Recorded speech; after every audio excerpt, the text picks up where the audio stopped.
শ্রেণীতে হচ্ছে I same R V different, আর সমান্তরালের ক্ষেত্রে হচ্ছে I different V same.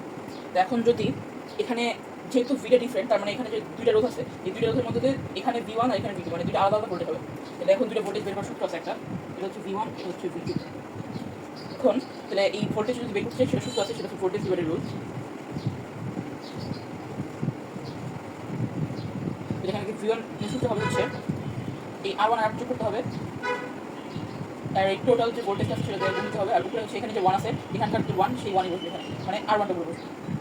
R video ক্ষেত্রে এরকমই, ভিডিও হচ্ছে এই R one plus R two যোগ করবো, আর এই টোটাল যে ভি এটা গুণ দিব, আর এখানে যে টু আছে এখানে টু হবে, মানে আর টু হবে।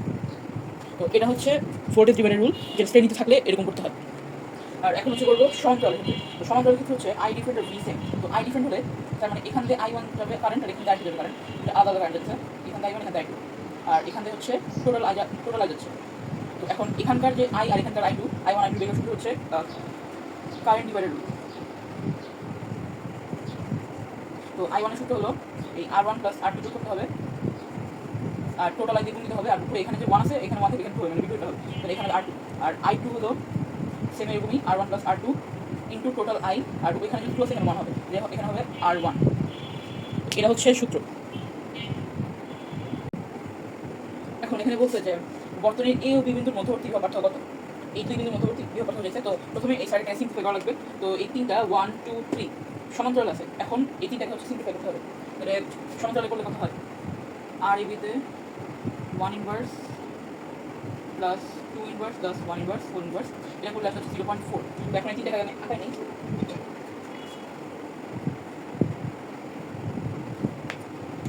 এই যে তিনটা হচ্ছে সিম্পলিফাই করলে আসে 0.4, এটা হচ্ছে বিন্দু। এখন আমার দরকার হচ্ছে ভিএবি। এখন ভোল্টেজ ডিভাইডার রুল অনুসারে একটা সূত্র শিখছিলাম, সেটা হচ্ছে যে এটা। এখন আমি চাই হচ্ছে এটার ভোল্টেজ ভি ওয়ান চাই, তাহলে ভি ওয়ান বের করলে এই R one plus R two যোগ করতে হবে, আর এখানে ওয়ান আছে যেহেতু এখানে ওয়ান হবে, মানে এখানে আর ওয়ান আর ইন্টু টোটাল ভোল্টেজ। এখন এই সূত্র এখানে খাটাতে হবে, এই আর ইকুয়াল 0.4। এখন এটা করি। তো এখানে হচ্ছে একটা জিনিস দেওয়া আছে, সংযুক্ত অ্যামিটারের অভ্যন্তরীণ হচ্ছে 0.5, এখানে একটা অ্যামিটার যুক্ত আছে, এই অ্যামিটারের অভ্যন্তরীণ রোধ দেওয়া হচ্ছে 0.5।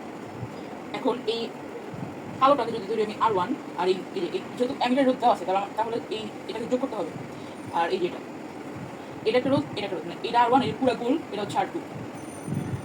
তো আর কত হয়, এটা তো হচ্ছে শ্রেণীতে আছে, তার মানে 2 + 0.5 মানে হচ্ছে এটা হলো 2.5, আর আর ওয়ানের মান হলো 0.4।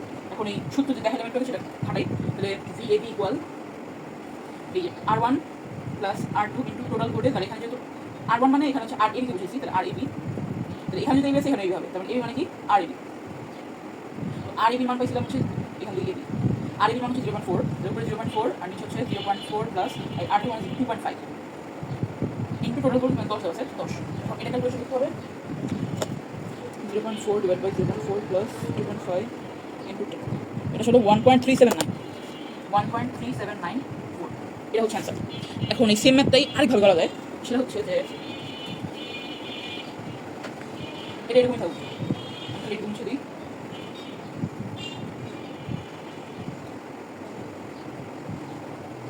হ্যাঁ, এখন এই ভোল্টেজ ডিভাইডার রুল বাদ দিয়ে করা যাবে। তো বের করতে হবে হচ্ছে এই ভিএবি, তার মানে দরকার হলো ভিএবি, আর ভিএবিকে দেখা যায় হচ্ছে আই আর, মানে I AB into R AB.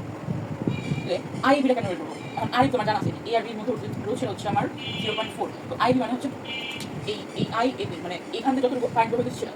এখন এটা যেহেতু শ্রেণীবর্তনীতে হচ্ছে আই সেম থাকে আর ভি ডিফারেন্ট থাকে, কারণ আই সেম বলতে এই এ আর বি বিন্দুর মধ্যে যে কারেন্টটা যাবে, এই দুই হোমের মধ্যেও সেই কারেন্ট যাবে, মানে 0.4 এর মধ্যে যে কারেন্ট যাবে এটার মধ্যেও সেই কারেন্ট যাবে, কারণ আইটা হচ্ছে সেম, মানে আই টোটালটাই হচ্ছে এই আই এবি। তো আই টোটাল বের করতে হবে, আই টোটালটা বের করি।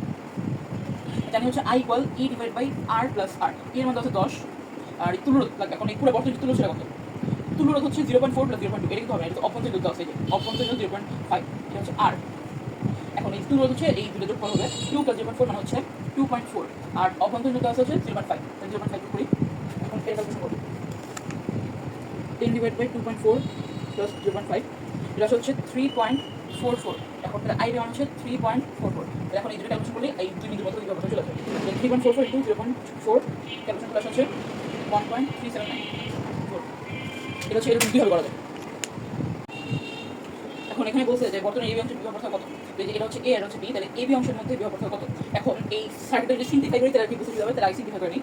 এখন এই যে আর ওয়ান আর টু আর থ্রি আর ফোর এই চারটা মিলে একটা হবে, তাহলে এটাকে আমি আঁকি। এখন এই তাহলে এটা কত আসবে ক্যালকুলেট করতে হবে 10 আর 20 যোগ করলে হয় হচ্ছে 30। এখানে কাজ করতে পারি 10 আর 20 যোগ করলে হয় 30 আর 10 আর 20 যোগ করলে 30 মানে 30 আর 30 মানে উপরে 30 নিচে 30 তার মানে এই দুইটার মধ্যে রোধ আসবে হচ্ছে 30 ভাগ 2 মানে 15। তাহলে এই R1 R2 R3 R4 এই চারটার যে তুল্য রোধ সেটা হচ্ছে 15 আর এই R5 ছিল হলো 10 আর এখানে ছিল হলো A বিন্দু আর এখানে হলো B বিন্দু। তাহলে আগের মতোই সেম ম্যাথ। তাহলে এখানকার আমার ভোল্টেজটা বের করতে হবে VAB কত VAB ইকুয়াল হলো এটা না R1 প্লাস R2 মানে এটাকে যদি আমি RAB ধরি আর এটাকে যদি R5 ধরি তাহলে এখানে লিখবো RAB into R5 into total যে ভোল্টেজ সেটা আর আমি বের করবো AB তাহলে আমি করে লিখবো AB মানে RAB RAB মান হচ্ছে 15 RAB মান 15 ইন্টু R5 মান হচ্ছে 10 ইন্টু টোটাল ভোল্টেজটা কত সেটা হচ্ছে দিতে হবে।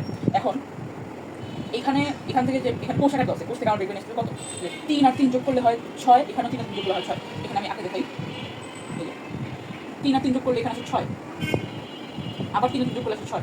এখন এই দুইটার মধ্যে থেকে আমার নিব একটা মানে শ্রেণীতে থাকলে হচ্ছে দুইটা যোগ করতে হয় আর সমান তলে থাকলে এই দুইটা থেকে একটা নিতে হয় তাহলে এখান থেকে আমি নিব একটা তার মানে 6 তাহলে এখানকার টোটাল ভোল্টেজ হলো 6 তাহলে এটা ক্যালকুলেশন করতে হবে ক্যালকুলেশন করলে 10 কত আসবে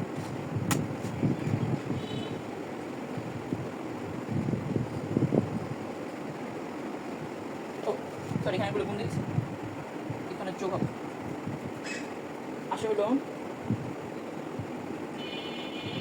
3.6। এখন এটা হচ্ছে একভাবে করা যায়, এটা একটা পদ্ধতি, আরেকটা পদ্ধতি আছে ওই আগেরটার মতো ওটা করি।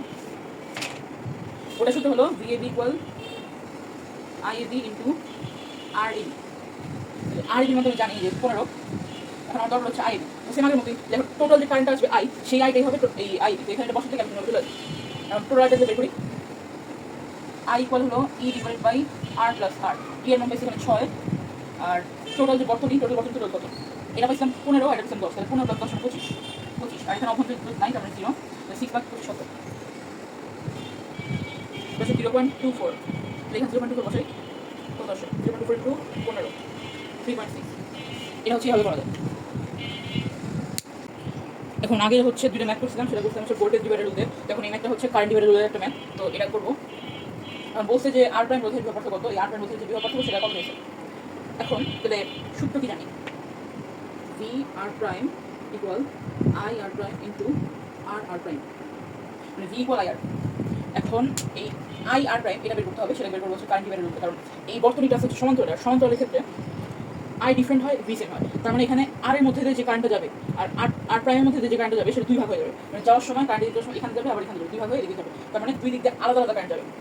আর শ্রেণীতে যেমন দেখছিলাম যে I হচ্ছে সেম ছিল, মানে এখানে দুটো ছিল এখানে একটা ছিল এখানে, মানে দুইটা একসাথে এখান দিয়ে সেম কারেন্ট যেত। কিন্তু এখন এটা যেহেতু সমান্তরাল বর্তনীর ক্ষেত্রে দুই ভাগ হয়ে যায় সেজন্য আইটা আলাদা। এখন এখানে মেইন হচ্ছে I আর প্রাইম বের করতে হবে, মানে R প্রাইমের মধ্যে কত কারেন্ট বের হয় সেটা লাগবে আর R প্রাইম লাগবে, এটা দেওয়া আছে।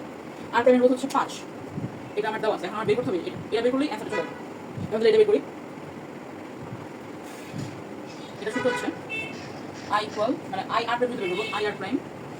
এখন যোগ করবো এই টোটাল লোডটা সবগুলো R প্লাস R প্রাইম। এখন আমি চাইতেছি হচ্ছে R প্রাইম একটা, এখানে যেটা আছে এখানে তার বিপরীত হবে। শ্রেণীর ক্ষেত্রে উল্টো ছিল, শ্রেণীর ক্ষেত্রে এখানে যেটা ছিল সেটা এখানে করতে, কিন্তু এই সমান্তরালের ক্ষেত্রে উল্টোটা হবে। সমান্তরালের ক্ষেত্রে হবে হচ্ছে এখানে যেটা আছে সেটা মানে এখানে R প্রাইম আসতে মানে এখানে R প্রাইম না বসে অন্যটা বসবে, R বসবে, তাহলে R নিলাম ইন্টু টোটাল I।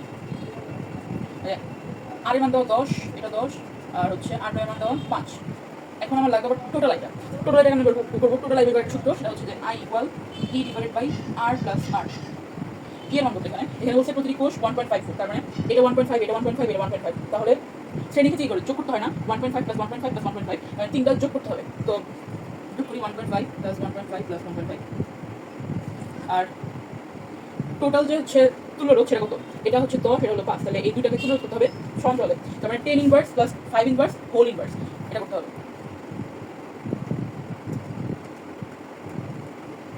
এটা আসলে 10/3, মানে এই 10 আর 5 এই দুটো তুল্য রোধ হচ্ছে 10/3 আর অভ্যন্তরীণ রোধের মান দেওয়া আছে 0.2, তাহলে এটা 0.2 এটা 0.2 এটা 0.2 তিনটা যোগ হবে 0.2 প্লাস 0.2 প্লাস 0.2। এখন এটা কত আসলে কি এটা আসলে 1.44, তাহলে এখানে টোটাল কারেন্ট হচ্ছে 1.44। এটা ক্যালকুলেট করতে হবে 1.44 into 10 divide by 10 plus 5, answer হলো 0.762 অ্যাম্পিয়ার। এখন আমার তো চাই না কারেন্ট চাই না, আমার চাইছে হচ্ছে যে এই চাবি বন্ধ অবস্থায় আর রোধ চাবি বন্ধ হতে বলতে পেরেছিলাম। চাবি বন্ধ এটা হচ্ছে এখন চাবি খোলা অবস্থায় আছে, চাবি বন্ধ মানে এটা সাথে কানেক্ট করতে হবে। বন্ধ যদি বন্ধ বলে তার মানে এখান থেকে কারেন্ট ফ্লো হবে, আর যদি খোলা অবস্থায় বলতো খোলা অবস্থায় বলে এই আর প্রাইমটা কাউন্ট হতো না, কারণ যেহেতু বন্ধ বলছে তার মানে এটা কাউন্ট হবে। হ্যাঁ, তাহলে এখানে যে মানটা দিলাম সেটা এখানে বসে দেবো, 0.762 বসালাম, বসে কত আসছে 3.814, এটা হচ্ছে অ্যান্সার। এখানে বলছে যে R3 এর সাথে কত মানের রোধ কিভাবে যুক্ত করলে এর ভিতর দিয়ে R1 এর সমান তড়িৎ প্রবাহ পাবে, মানে R1 এর মধ্য দিয়ে যতটুকু তড়িৎ প্রবাহিত হবে R3 এর মধ্য দিয়েও ততটুকু তড়িৎ প্রবাহিত হতে হবে, সেই জন্য কি ব্যবস্থা গ্রহণ করতে হবে, মানে R3 এর সাথে আমি কত মানের রোধ যুক্ত করবো এবং সেটা কিভাবে যুক্ত করবো। তো কিভাবে বলতে বুঝেছে যে R3 এর সাথে আমি শ্রেণীতে কোনো রোধ যুক্ত করবো নাকি সমান্তরালে কোনো রোধ যুক্ত করবো, তো সেটা বুঝতে হবে। এখন I1 এখানে টোটাল কারেন্ট হচ্ছে I, এখানে যেতেছে, এখানে যে দুই ভাগ হয়ে গেছে, এখানে এক ভাগ এখানে এক ভাগ যেতেছে, তার মানে কি কারেন্ট যেখানে যে দুই ভাগ হয়ে গেল, এখানে টোটাল যে কারেন্টটা ছিল এখানে দুই ভাগ হওয়ার ফলে একটা জিনিস I1 একটা জিনিস I2, তার মানে কি I1 এর মধ্যে দিয়ে যে কারেন্ট যেতেছে সেটা অবশ্যই টোটাল যে কারেন্ট সেটা থেকে ছোট, কারণ এখানে যে I দুই ভাগ হয়ে গেছে। তো যদি এখান থেকে সাপোজ এখানে যদি 10 অ্যাম্পিয়ার কারেন্ট যায়, 10 অ্যাম্পিয়ার কারেন্ট যায় I1 এ গেল হচ্ছে 5 ভোল্ট আর এখানে গেল 5 ভোল্ট, তাহলে কি এখান থেকে 10 দিছিল এখানে যাচ্ছে 5 হয়েছে, মানে এটা কমে গেছে। তাহলে আমাকে কোশ্চেনে বলছে যে R3 এর সাথে কত মানের কিভাবে যুক্ত করতে হবে। এখন R3 আমাকে দরকার যে I1 এর মধ্যে যতটুকু তড়িৎ প্রবাহিত হবে R3 এর মধ্যে ততটুকু তড়িৎ প্রবাহিত হবে, তাহলে এখানে যদি 5 হইতেছে তার মানে এখানে আমার 5 হতে হবে। এখন এই 5 তড়িৎ প্রবাহ হওয়ার জন্য আমাকে কি ব্যবস্থা গ্রহণ করতে হবে। এখন আমি যদি এখানে একটা রোধ শ্রেণীতে যুক্ত করি তাহলে কি হবে, এখান দিয়ে টোটাল কারেন্ট যেতেছে 10 যেতেছে 10 যেতেছে 10 যেতেছে, এখান দিয়ে দুই ভাগ এখানে 5 গেল, এখানে 5 গেল, তারপরে এখানে আবার যুক্ত হয়ে এখানে 10 যাবে। তো এখান দিয়ে 10 যাওয়া মানে এখান দিয়ে 10 যাওয়া, তার মানে কি শ্রেণীতে যুক্ত করলে এখান দিয়ে 10 চলে যেতেছে, 5 যেতেছে না, মানে কি আমার দরকার হচ্ছে 5, এখানে আমার দরকার 5, কিন্তু যখন আমি শ্রেণীতে কোনো রোধ যুক্ত করতেছি তখন এখান থেকে যেতে যেতে এখান থেকে আবার 10 যেতেছে, 10 10 10, তাহলে এখন তার মানে শ্রেণীতে যুক্ত করা যাবে না, কারণ এখানে যতটুকু হবে এখানে ততটুকু হইতেই হবে। আবার বলি, সেটা হচ্ছে যে I হচ্ছে টোটাল কারেন্ট এখান থেকে দুই ভাগ হয়ে গেছে, দুই ভাগ হয়ে যাওয়ার ফলে এখানে I থেকে কম কারেন্ট গেছে, তার মানে এখানেও I থেকে কম কারেন্ট যেতে হবে, কিন্তু আমি যদি শ্রেণীতে কোনো রোধ যুক্ত করি তাহলে সেখান থেকে তো I কারেন্ট যাবে, এখানে I1 কারেন্ট যাচ্ছে না। আর যদি আমি কোনো সংখ্যা দিয়ে বা ডিজিট দিয়ে বোঝাই তাহলে এখান থেকে যদি 10 অ্যাম্পিয়ার কারেন্ট প্রবাহিত হয় এখান দিয়ে দুই ভাগ হয়ে সাপোজ এখানে 5 গেল এখানে 5 গেল, আবার যদি একসাথে হয়ে এখানে 10 যাবে, তার মানে এখানে 10 গেল, আমার এখানে দরকার 5, 5 এর জন্য এখন আমি শ্রেণীতে যুক্ত করে দেখছি সেটা হচ্ছে না, তাহলে এখন আমি সমান্তরালে যুক্ত করে দেবো। সমান্তরালে যুক্ত করলে কি হয়, এখন আমি একটা রোধ সমান্তরালে যুক্ত করি। হ্যাঁ, সমান্তরালে যুক্ত করলে কি হচ্ছে, এখান থেকে যাচ্ছে আবার এখান থেকে যে দুই ভাগ হয়ে গেছে, দুই ভাগ হওয়ার পর সাপোজ এখানে 5 গেল এখানে 5 গেল, তো আমার দরকার 5, এখানে যেতেছেও 5, মানে সিম্পল এটা যে এখান দিয়ে আমার যেতেছে যেতে এখানে দুই ভাগ হয়েছে, মানে কি I1টা অবশ্যই এই টোটাল কারেন্ট থেকে ছোট হতে হবে। যখন আমি এখানে শ্রেণী দিয়েছিলাম তখন হচ্ছে এটা আমার ছোট হচ্ছিল না, তখন হচ্ছে টোটাল কারেন্ট যে সেটা I1 এর থেকে বড় হচ্ছিল, সেই জন্য আমি সমান্তরালে যুক্ত করছি। সমান্তরালে যুক্ত করার কারণে এখন কারেন্ট এখানে দুই ভাগ হয়ে যেতেছে, তার মানে কি অবশ্যই দুই ভাগ হচ্ছে মানে কি I থেকে তো কম দিচ্ছে, আর এখানেও তো I থেকে কম দিচ্ছিল, সেই জন্য এখানে আমি সমান্তরালে যুক্ত করছি। এটাই এখন হলো এটা সলভ করবো। R3 এর সাথে কত মানের রোধ কিভাবে যুক্ত করলে আর মানে R1 এর ভিতরে সেম তড়িৎ প্রবাহ যাবে, তার মানে প্রশ্ন মতে কি এই R3 এর তড়িৎ প্রবাহ ইকুয়াল R1 এর তড়িৎ প্রবাহ, এটা প্রশ্ন মতে ধরে এখন সলভ করলেই বের হয়ে যাবে। তো সাপোজ আমি এখানে কিভাবে যুক্ত করবো, সমান্তরালে ধরলাম আমি R মানে কোনো রোধ সমান্তরালে যুক্ত করবো। এখন তার মানে প্রশ্ন মতে কি এখানকার I1 আর এখানকার I3 ইকুয়াল, এটা প্রশ্ন মতে ধরে এখন করতে হবে I1 ইকুয়াল I3। এখন এই যে সূত্র, এটা হচ্ছে কারেন্ট ডিভাইডের রুল। তো কারেন্ট ডিভাইডের রুল অনুযায়ী যদি আমি এখানকার কারেন্টটা বের করতে চাই তখন I1 এর সূত্র হবে R1 + R2, আর এখানে যেহেতু 1 আছে এখানে 2 হবে, মানে R2 ইনটু টোটাল কারেন্টটা। এই সূত্রটা এখন সেখানে ফেলবো। তাহলে I1 এর কারেন্টটা বের করতে দিচ্ছি, I1 এর কারেন্ট বের করবো, তাহলে প্রথমে দাগ দিব একটা I1, তাহলে এখানে যোগ করবো এই যে I1 কার মধ্যে যেতেছে এখান থেকে যেতেছে, তাহলে এই দুই জায়গা থেকে আমাকে I1 এর কারেন্ট বের করতে হবে, তাহলে R1 + R2 নিচে লিখবো, আর এখানে যদি 1 আছে এখানে 2 হবে, মানে R2 ইনটু টোটাল যে I। আমি টোটাল তড়িৎ প্রবাহকে আমি I ধরতে পারবো, I প্রাইম ধরতে পারবো, মানে এই আর এই রোধটা যুক্ত করার আগে তড়িৎ প্রবাহ যদি I হয় আর আমি ধরলাম যে আমি R মানের কোনো রোধ যদি সমান্তরালে যুক্ত করি তখন যে টোটাল তড়িৎ প্রবাহ হবে সেটা যদি I প্রাইম হয়, সেটা আমি I প্রাইম ধরতেছি, তাহলে এটা হলো এই I1 এর তড়িৎ প্রবাহ সূত্রটা। কারণ I3 টা লিখবো, I3 লিখছি তার মধ্যে দিয়ে এখান দিয়ে এটা হচ্ছে I3 আর এটা ধরলাম হচ্ছে I, মানে এই যে এখান দিয়ে হচ্ছে I আর এটা হচ্ছে I3। তো I3 এর জন্য কি করতে হবে, এখন এই I3 এর মধ্যে যে তড়িৎ প্রবাহ সেটার সমীকরণটা বের করতে হবে।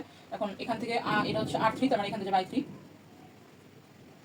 I3 এর মধ্যে বের করতে হলে এটা প্রথমে যোগ করতে হবে দুইটা রোধ R + R3। এখন আমি চাইতেছি 3, তাহলে এখানে 3 না বসে উল্টোটা বসাতে হবে, তার মানে কি R বসাবো ইনটু টোটাল যে আইটা সেটা গুণ দেব I প্রাইম। তাহলে এখানে এই I প্রাইম আর এখানে I প্রাইমটা কাটা গেল। R2 এর মান দেওয়া আছে হচ্ছে 6 আর R1 এর মান হচ্ছে 3, R2 এর মান হচ্ছে 6 ইকুয়াল আর এর মান বের করতে হবে, আর আর এর মান বের করতে হবে, আর আর থ্রি এর মান হলো 10। এখন এটা সলভ করার পরে আর এর মান আসবে হচ্ছে 20 ওহম। তাহলে এখন লিখতে হবে যে আর থ্রি এর সাথে 20 ওহম মানের রোধ সমান্তরালে যুক্ত করলে এর ভিতর দিয়ে আর ওয়ানের সমান তড়িৎ প্রবাহ পাওয়া যাবে। এটি